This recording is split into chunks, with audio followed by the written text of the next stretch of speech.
Bonjour Paul. Salut. Alors toujours, comment dire, tu vas regarder les matchs de la Coupe du Monde ou alors tu vas les boycotter. Moi, je ne peux pas me résoudre à les regarder parce que dans cette affaire, tout va mal. La façon dont ça a été proposé, la façon dont le Qatar organise ses relations de travail, on sait les 6500 morts. Enfin, c'est une parodie de compétition sportive et je pense que le sport est très mal de ce genre d'événement. Donc moi, non. Personnellement, je ne vais pas regarder.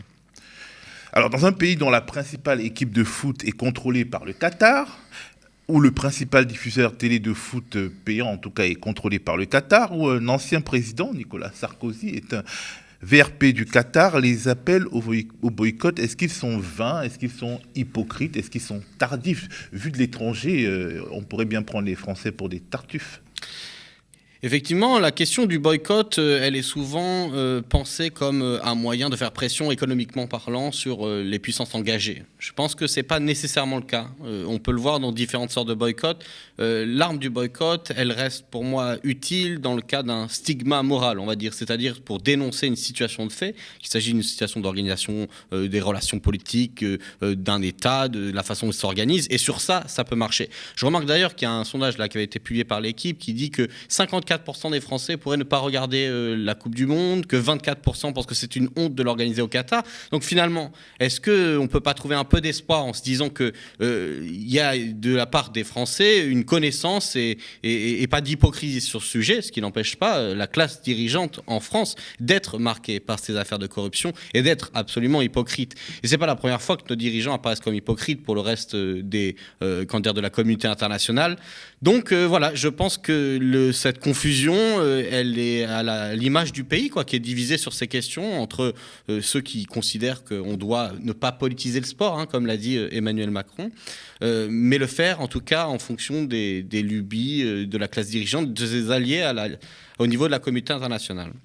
Alors, je voudrais qu'on revienne à notre actualité politique, notamment pour évoquer deux thématiques. Premièrement, la LOPMI, la loi d'orientation et de programmation du ministère de l'Intérieur. Elle fait moins de bruit que la loi sécurité globale et pourtant elle fait partie de l'arsenal législatif radical visant à rendre quasiment impossible les contestations de masse et elle a été adoptée en première lecture tard dans la nuit de vendredi à samedi par l'Assemblée nationale, comme tu as dû t'en rendre compte. Alors, la LOPI, la difficulté, hein, je sais qu'il y a eu des intervenants qui sont déjà revenus sur cette question sur vos plateaux, c'est que c'est une loi de programmation. C'est-à-dire qu'il y a énormément de dispositions. D'abord, il faut retenir 15 milliards d'euros supplémentaires pour la police. Alors, il s'agit en partie d'un nombre d'augmentation des effectifs et donc de masse salariale, mais effectivement aussi d'achat de nouveaux matériels. Et bon, il faut savoir qu'en France, le poids de cette police, avec ce genre de dispositif, devient surdimensionné. On a un investissement, et ces investissements, on l'avait vu pendant la période des Gilets jaunes et après, c'est aussi du matériel répressif extrêmement violent, en grenades, en LBD, et on connaît la suite. Bon, la deuxième chose, c'est que comme c'est une loi de programmation, c'est aussi une loi qui a pour but de toucher, même s'ils s'en défendent, la réorganisation des services de police, à l'intérieur duquel des membres de la police judiciaire, donc c'est même pas l'opposition au gouvernement, dénonçaient le fait que la police judiciaire craignait, donc ceux qui luttent contre le crime organisé, qui sont vraiment dans un travail d'investigation et de long terme, craignaient que ces missions soient affectées, en tout cas par cette loi, et qu'à terme, on détourne leur mission fondamentale vers de la gestion de la délinquance délictuelle et donc d'une politique du chiffre auprès de petits délits, ce qui déstabiliserait le besoin de lutter contre le crime organisé, contre les réseaux, qu'il s'agisse de la drogue ou d'autres, de la traite humaine par exemple. Et enfin, il y a l'article 14 qui a posé problème, qui est donc celui sur les amendes forfaitaires délictuelles. Donc c'est une disposition qui existait déjà en 2016 et qui a été étendue cette fois-ci à d'autres critères. Et c'est peut-être ça aussi la difficulté. C'est-à-dire qu'on a un sujet où cette loi, elle noie à l'intérieur de différentes dispositions la possibilité de la lire clairement comme comme ayant un seul objectif, elle est multiple, et ensuite elle permet, on va dire, d'étendre le domaine de l'action de dispositifs qui existaient déjà. Or je pense que c'est très dur de se mobiliser contre de telles dispositions, puisque une fois qu'on étend le champ, on a l'impression soit que la bataille est perdue, soit qu'il est difficile de mobiliser sur ces dispositifs précis, alors qu'en plus la loi de sécurité globale arrivait derrière un contexte où l'expérience de la répression était extrêmement proche, donc plus facilement mobilisateur. Parce que globalement, demain, si vous occupez un rond-point ou si un élève qui est né en janvier et qui est en terminale occupe son lycée, en fait, il tombe sous le coup des amendes. Vous tombez ou il tombe sous le coup des amendes forfaitaires délictuelles. Effectivement, donc amende forfaitaire 2016, c'est pour les délits routiers. Et puis ça a été augmenté à l'occupation de locaux scolaires par des personnes majeures. Donc on peut penser aussi aux parents d'élèves qui voudraient demander, en occupant un lycée ou un bâtiment scolaire, des moyens, une réparation de la fenêtre, des chauffages, des conditions qu'on a souvent, des parents d'élèves qui se mobilisent parce qu'il y a un problème dans le lycée, il y a un prof qui n'est pas remplacé, on ne donne pas de moyens aux élèves pour réussir. Donc ça, le blocage par exemple d'un lieu, d'une autoroute, par dernière rénovation comme ils l'ont fait il y a 2 semaines, ou par des gilets jaunes, effectivement, là, on va non seulement passer à la possibilité de donner des amendes, mais en plus, on augmente le pouvoir discrétionnaire du policier, en fait. Parce qu'en fait, on donne la possibilité à la police donc normalement la personne qui reconnaît le délit peut ensuite payer l'amende. Mais enfin, quand vous êtes face à un policier, on connaît déjà les abus de pouvoir qui existent de façon structurelle dans ce domaine et on sait où est-ce que ça va tomber. Ça va tomber sur certains départements, sur certaines populations. On l'a vu pendant le confinement. À chaque fois qu'on est dans la possibilité de prescrire une amende de la part des policiers, on sait qu'il y a de l'abus et en plus là, ça vise strictement, comme tu dis, les capacités de mobilisation. Donc en fait, on est en train d'essayer de limiter les capacités d'action et surtout les capacités de réappropriation des lieux concernés par les luttes. Là, on parle des établissements scolaires, mais voilà, on a toujours vu ça. Dans les luttes, il y a un moment où les mobilisés, ils renversent la table en disant on se réapproprie le lieu où on travaille, le lieu où on étudie, le lieu où on circule malgré le fait qu'ils augmentent par exemple la taxe carbone. C'était le cas dans les gilets jaunes. Donc voilà, c'est une vraie attaque et on en verra sans doute les conséquences plus tard. En plus, il y a finalement quelques délits entre guillemets qui ont été mis dans le panier des amendes forfaitaires délictuelles, mais au départ, dans la mouture de départ, il y avait un nombre incalculable de délits. Donc ça voudrait dire que demain, finalement, il y a... parce que les amendes forfaitaires délictuelles ne sont pas des contraventions, ce sont des amendes qui peuvent être marquées dans le casier judiciaire. Ça veut dire que les policiers vont devenir des juges de proximité, alors qu'on connaît même idéologiquement les biais de la police et que surtout, le principe du contradictoire est un principe qui fonde l'état de droit. Absolument, et c'est encore une fois une des raisons pour laquelle c'est peut-être difficile de se mobiliser, parce qu'on est dans l'augmentation potentielle de l'arbitraire policier et on est dans la déconstruction petit à petit des principes de la défense. En fait, quand tu dis le contradictoire, c'est-à-dire des principes dans lesquels on pense qu'il est possible de contester et de pouvoir avoir accès à un juge pour pouvoir juger de ce que l'on a vraiment fait ou pas. Et c'est, à mon avis, très grave. Enfin, je veux dire, les avocats et les partis de défense considèrent que c'est un problème, que c'est un recul fondamental. Mais encore une fois, il est situé à un petit endroit du droit où on ne voit pas le grand principe derrière. Donc, pour l'illustrer, c'est difficile. Maintenant, on verra dans la pratique comment ça va se faire, mais il nous faudra quelques années pour étudier à quel point ça aura un impact. Déjà, en ce qui concerne les domaines déjà couverts par les amendes forfaitaires délictuelles, des études montrent qu'il y a certains départements qui sont plus touchés que d'autres, certaines populations qui sont plus touchées que d'autres, comme certaines populations sont plus touchées que d'autres par les contrôles de police, etc. Absolument, et on a notamment le fait que, je crois, c'est le Val d'Oise, la Seine-Saint-Denis, enfin, encore une fois, les quartiers populaires. C'est ça qui sera visé, parce que, comme tu disais toi-même, on sait qu'il y a des biais dans la police. On est arbitraire plus un biais qui peut être un biais individuel, mais qui est surtout un biais aussi produit par les structures. On a une politique du chiffre, on a une politique de ciblage qui est très claire. Enfin, c'est la question du contrôle aux faciès pour laquelle la France a été condamnée plusieurs fois. Donc, on sait sur qui ça va tomber. Alors, Mediapart rapporte, et je lis, que jouant sur du velours, le ministre de l'Intérieur a pu compter sur les soutiens du groupe majoritaire Renaissance et concernant de nombreux points sur celui d'une bonne partie de la droite. En échange, le gouvernement a accepté de soutenir de nombreux amendements, dont plusieurs déposés par le Rassemblement national. On est loin de la rhétorique des extrêmes qui se rejoignent, brandis par la Macronie à chaque motion de censure de la NUPES votée par le RN. Absolument, parce que le gouvernement compte, je pense, sur la multiplication des textes et sa maîtrise, entre guillemets, en partie de l'agenda pour imposer des séquences médiatiques où on enlève le règne de la cohérence globale, quoi. Et donc, du coup, ils peuvent dire une chose un jour et faire l'inverse la fois d'après. D'autant plus que voilà, ce sont des tractations discrètes là, qui passe son temps à regarder exactement qui a voté quoi avec qui. Bon, cela dit, est-ce que sur le fond du vote en commun, ça n'est pas non plus une surprise extraordinaire que la droite et la Renaissance et le Rassemblement national soient capables de s'aligner sur des positions. Ils représentent tous plus ou moins un continuum dans la répression, dans l'optique répressive, quoi, dans l'augmentation. Le parti de l'ordre. Exactement.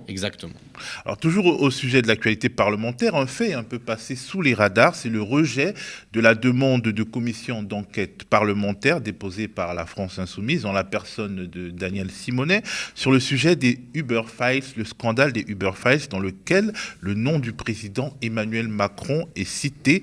On regarde un extrait de la présentation de Daniel Simonet. Alors mes chers collègues, en juillet dernier, l'enquête journalistique des Uber Files a permis de révéler l'ampleur de la stratégie de lobbying employée par la société Uber pour s'implanter en France. Cette enquête, elle a publiée par le Consortium international de journalistes d'investigation, fut rendue possible par la transmission de centaines de milliers de documents internes à la société Uber par son ancien lobbyiste devenu lanceur d'alerte, Marc Magan. L'existence d'une telle stratégie de lobbying était certes déjà supposée. Cette enquête a néanmoins révélé non seulement l'ampleur, mais aussi la façon dont l'action ou l'inaction des pouvoirs publics lui a permis finalement de prospérer. C'est la raison pour laquelle j'ai déposé le 10 octobre dernier, avec l'ensemble de mon groupe La France Insoumise NUPES, une proposition de résolution tendant à la création d'une commission d'enquête qui doit permettre de comprendre les mécanismes ayant permis à l'entreprise Uber de plier le droit français pour imposer son modèle. Le rôle de la commission des lois est aujourd'hui de se prononcer sur la recevabilité et l'opportunité de la création d'une telle commission d'enquête. Alors, ce qui m'a frappé, ce n'est pas tant le fait que cette demande soit rejetée, mais la raison invoquée par les députés de la majorité, mais aussi de LR. Je voudrais qu'on écoute l'argumentaire de Sacha Houlié, le président macroniste de la commission des lois. J'ai noté que vous aviez fait un long développement sur la recevabilité de votre proposition de résolution. Ce long développement, il n'est pas anodin. Il est bien parce que vous connaissez les limites et les grandes difficultés sur l'irrecevabilité de votre proposition. Cette proposition de résolution, elle met d'abord en cause indirectement, même si on verra que vous avez tenté de le rectifier, sans y parvenir, la responsabilité du président de la République. Le principe d'irresponsabilité du chef de l'État, il empêche une commission d'enquête puisse mettre en cause cette responsabilité, même de manière indirecte. C'est une pratique constante depuis 1958, c'est ce qu'a décrété le président François Mitterrand lorsqu'en 1984, il avait refusé que son prédécesseur, le président Giscard d'Estaing, témoigne devant une commission d'enquête sur l'affaire des avions renifleurs. C'est la même chose lorsque le président Warsmann, qui m'a précédé sur ce siège, a refusé que soit constituée une commission d'enquête sur les sondages de l'Élysée. La rédaction de votre proposition de résolution, elle ne permet pas de s'assurer que l'éventuelle commission d'enquête que vous constitueriez remettrait en cause directement ou indirectement la responsabilité du président de la République. L'intitulé, vous l'avez évoqué, même si vous avez sur ce sujet un amendement. Et puis, toute l'intégralité de l'exposé sommaire ne laisse aucun doute à ce sujet. Dans le dispositif même, il était fait mention, avant que vous ne tentiez de le rectifier, du président de la République, certes quand il était ministre de l'économie, mais ça ne trompe personne. Alors, je ne sais pas pour toi, mais là, j'ai l'impression qu'on touche aux limites morales du principe d'irresponsabilité du chef de l'État tel que l'organise la Constitution de la Ve République. Franchement, on n'est pas loin du principe de l'infaillibilité papale. Et là, on pourrait même dire que dès qu'un homme politique devient président, on devrait cesser de s'interroger sur son comportement passé, surtout si ce comportement se poursuit. On sait que la Macronie a eu un activisme extrême dans les couloirs du Parlement européen pour empêcher un projet de directive portant sur la présomption de salariat des travailleurs des plateformes. Et là, Sacha Houlié, il nous dit que, en gros, ce serait remettre en cause le principe de l'irresponsabilité de chef de l'État que de parler de ce qu'il a fait quelques années plus tôt, avant qu'il soit chef de l'État. C'est effectivement curieux puisqu'il s'agissait de la période 2014-2016 dans laquelle il était ministre de l'économie, si je ne m'abuse, et donc il est tout à fait possible de penser qu'on regarde les contacts, les 17 échanges, qu'ils soient par appel, SMS ou dîner qu'il a eu avec les lobbyistes d'Uber, et quel est le rôle exact qu'il aurait pu avoir dans la facilitation de dispositifs d'implantation en fait, de Uber en France. Ce que tu dis en disant c'est presque la pontification, enfin l'exemple papal, en fait effectivement l'irresponsabilité du président de la République pour les actes qu'il commet dans le cadre de son mandat, et ça dépend de l'article 67 de la Constitution, il y a des limites, notamment en cas de haute trahison, mais enfin, c'est un principe qui nous vient tout droit de la royauté. On disait le roi ne peut faire mal. C'est du même principe que l'on a sacralisé le rôle du président. Et effectivement, esquive de la part de la Macronie un peu faible, un peu automatique pour pouvoir défendre le fait qu'en fait, derrière cette affaire, qu'est-ce que ça pose comme question ? Ça pose la question de la corruption. La corruption au sens où on croit que la corruption est une tâche morale, en fait, un acte moral où il y a des gens qui seraient des corrompus, des gens qui seraient de mauvaises personnes. Alors qu'en fait, je pense que la corruption systématique, parce que là on parle des Uber Files, mais on sait que pour le Qatar, dont on parlait tout à l'heure, c'est Sarkozy, et c'est toujours la même chose. C'est le symptôme de la domination de la bourgeoisie sur l'État et la société. C'est ça la corruption. C'est le moment où il est difficile de repérer quel est l'intérêt général, quel est l'intérêt des groupes qui sont organisés autour du pouvoir et l'intérêt des personnes qui sont, on va dire, l'interface en ces deux mondes. Et Nicolas Sarkozy, Emmanuel Macron sont par exemple des exemples très actuels de cette capacité d'interface entre certains mondes de la classe politique et le monde économique. Et en pensant à ça et en sachant qu'on en discuterait, j'étais allé retrouver vraiment une phrase, une citation pour vraiment ancrer cette idée. Karl Marx, dans l'idéologie allemande, il dit « Toute classe qui aspire à la domination doit d'abord conquérir le pouvoir politique pour représenter à son tour ses intérêts propres comme étant l'intérêt général. » Et c'est ça, la réalité de la corruption et la réalité des rapports qu'on a. Donc, le fait qu'ils esquivent, qu'ils essayent de... C'est juste que cette irresponsabilité du président est un dispositif très très fort pour pouvoir bloquer le rôle de quelqu'un qui a autant de pouvoir. Donc, c'est le principe de la domination. On est capable de tout, on peut mettre des dispositions en jeu, édicter des règles, mais on est responsable de rien. Et je remarque d'ailleurs que c'est souvent aussi la rhétorique de la Macronie en dehors du dispositif juridique sur l'irresponsabilité du président. Si on les écoute, ils ne sont jamais responsables de ce qui se passe. Ce n'est pas nous qui avons été condamnés pour inaction climatique. Ce n'est pas nous qui sommes responsables du bilan économique des années précédentes. Et puis Emmanuel Macron fait toujours la rupture entre sa position de ministre et sa position à la présidence. Donc vraiment, sur tous les aspects, cette séparation entre responsabilité et le fait de pouvoir décider, elle est mise en scène par la Macronie.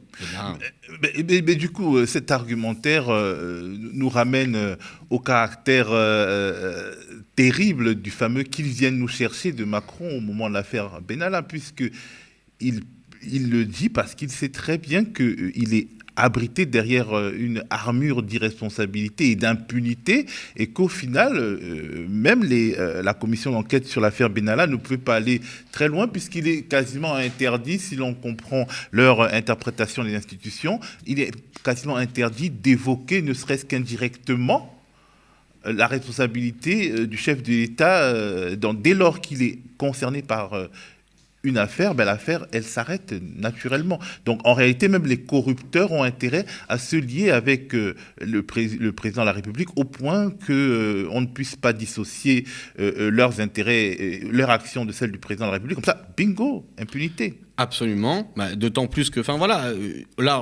l'exemple est encore récent et là, ils ont argué de l'irresponsabilité du président. Pour l'affaire précédente du Qatar, aujourd'hui, Le Monde, dans son enquête, dit qu'ils n'ont plus accès aux documents parce qu'ils ont été classés pour protection des intérêts de la nation.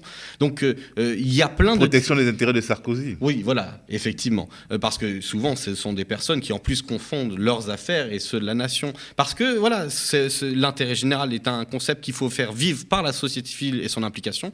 Et de l'autre côté, ils ont ces mécanismes. Je suis d'accord avec ce que tu dis. Il y a presque un intérêt à avoir une personne, à la tête de l'État qui saura défendre leurs intérêts. Mais c'est d'ailleurs pour ça que Emmanuel Macron est capable d'aller lever des fonds dans certains milieux, les candidats de la classe dirigeante sont toujours soutenus, que ce soit de cette manière ou d'une autre, par une présence dans le champ médiatique, par une clémence dans la façon dont ils sont accordés. Et ça n'est pas un complot, une conspiration, c'est simplement des gens qui défendent des intérêts. C'est pas une question d'amitié, de copinage, c'est une question de qui défend l'intérêt. Et l'intérêt, c'est l'ordre établi tel qu'il est. Et c'est pour ça aussi qu'on investit dans la police. Et quelque part, cette fameuse notion d'irresponsabilité du chef de l'État protège des crimes dans la mesure où la France est une puissance militaire. Nicolas Sarkozy s'est impliqué dans la guerre en Libye. Il y a eu des mensonges d'État, il y a eu des crimes d'État, il y a eu des crimes sous Jacques Chirac en Côte d'Ivoire, il y a eu d'autres crimes sous François Mitterrand au Rwanda. Et finalement, l'irresponsabilité du chef de l'État, c'est également le refus d'accorder tout droit à la vérité aux peuples qui sont victimes de ces crimes, alors que pendant ce temps, la France se permet de conduire des personnes étrangères ou alors d'appuyer des processus qui conduisent des personnes étrangères à la Cour, y compris les chefs d'État, à la Cour pénale internationale. On touche là vraiment aux fondamentaux du ressentiment contre l'Occident.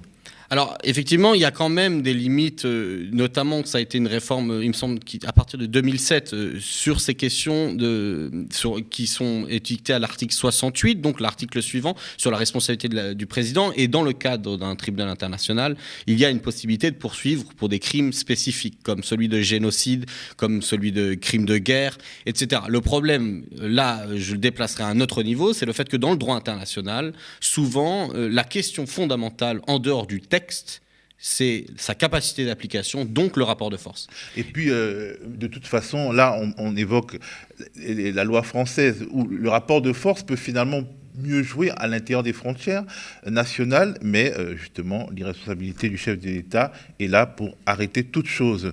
Un autre sujet, lui aussi un peu passé sous les radars, le rejet de la proposition de loi LFI-NUPES sur la concentration dans les médias, la concentration des médias entre les mains des milliardaires. Alors, on peut estimer que la proposition a été rédigée un peu à la va-vite, suite à l'effet d'aubaine de l'affaire Hanouna Bolloré, mais les arguments de réfutation laissent songeur. On regarde un extrait où le député RN Alexandre Loubet vole au secours de la maison Bolloré. Vous prétendez vouloir lutter contre la concentration des médias, mais nous savons, et vous le reconnaissez, que vous ciblez un groupe en particulier, le groupe Bolloré. Et votre collègue Louis Boyard s'est fait le VRP de votre proposition de loi en réalisant son buzz dans Touche pas à mon poste la semaine dernière. En revanche, comme par hasard, vous ne visez pas la principale concentration de médias dans notre pays, celle de l'audiovisuel public, qui dépend uniquement des impôts des Français. La réalité, c'est que vos propositions sont partiales, car elles sont au service de l'idéologie de la NUPES. Votre proposition de loi vise avant tout les médias qui vous déplaisent. Alors, on va dire que le RN ne mord pas la main dans laquelle il mange, ou je ne sais pas quelle était l'expression de Cyril Hanouna. Oui, effectivement, mais c'est ce que je disais tout à l'heure, c'est que pour un certain nombre d'organisations politiques, que ça soit Bolloré, Lagardère ou les autres, les grands groupes français sont intimement liés à ce qu'ils considèrent comme les intérêts aussi de la nation, et pour eux, la séparation publique-privée n'importe peu. Par exemple, c'est ce qu'il vient de dire sur les chaînes de l'audiovisuel public. Ils considèrent, et c'est la position du Rassemblement national depuis le début sur ces débats à l'Assemblée, qu'il faut le privatiser, et soi-disant pour soulager le budget des ménages. Tout simplement parce qu'ils n'ont pas de propositions qui ont pour but de voir quel est le rôle spécifique de la sphère publique, et de l'autre côté, c'est de la sphère privée. Et pour eux, l'État peut indistinctement gérer les affaires des uns ou les intérêts des autres, ce qu'on disait tout à l'heure, le fait que dans notre société, ce principe-là est consubstantiel à la démocratie libérale dans laquelle s'organise le capitalisme. Donc voilà, après, est-ce qu'ils ont des intérêts particuliers avec Bolloré? Ça, c'est sûr que, idéologiquement parlant, Bolloré s'en cache pas et met en avant un certain nombre de leurs porte-parole au quotidien sur ces chaînes. Par ailleurs, le député LR Alexandre Portier est lui aussi venu en soutien à Bolloré, notamment parce qu'il serait un rempart contre les GAFAM et l'hégémonie américaine. Qu'est-ce que tu penses de ces arguments ? Voilà, la question d'un rempart contre les GAFAM, effectivement, le seul pays au monde aujourd'hui qui est en capacité d'avoir des géants de cette hauteur, ça a été la Chine. Et la Chine a eu une technique très différente, c'est-à-dire ils ont un rôle d'implication de l'État très très fort. Au niveau européen, cette discussion arrive en se disant mais comment on peut être en capacité d'aller à la hauteur de ces GAFAM, de ces entreprises multinationales. En tout cas, ce que je remarque, c'est que je ne crois pas qu'il faille s'appuyer sur des groupes privés français connus pour leur corruption et les affaires politiques dévastatrices qu'ils organisent à l'extérieur de la France, mais également à l'intérieur, pour pouvoir proposer un contre-modèle. Donc ce serait choisir entre la peste et le choléra, et je ne crois pas que c'est le bon choix. Puis les GAFAM s'appuient surtout sur la technologie, au-delà du contenu, et le groupe Bolloré est surtout un groupe qui pourrait être comparé à des groupes américains comme CBS ou NBC, mais pas aux GAFAM en réalité. Bref, merci Paul. Je t'en prie.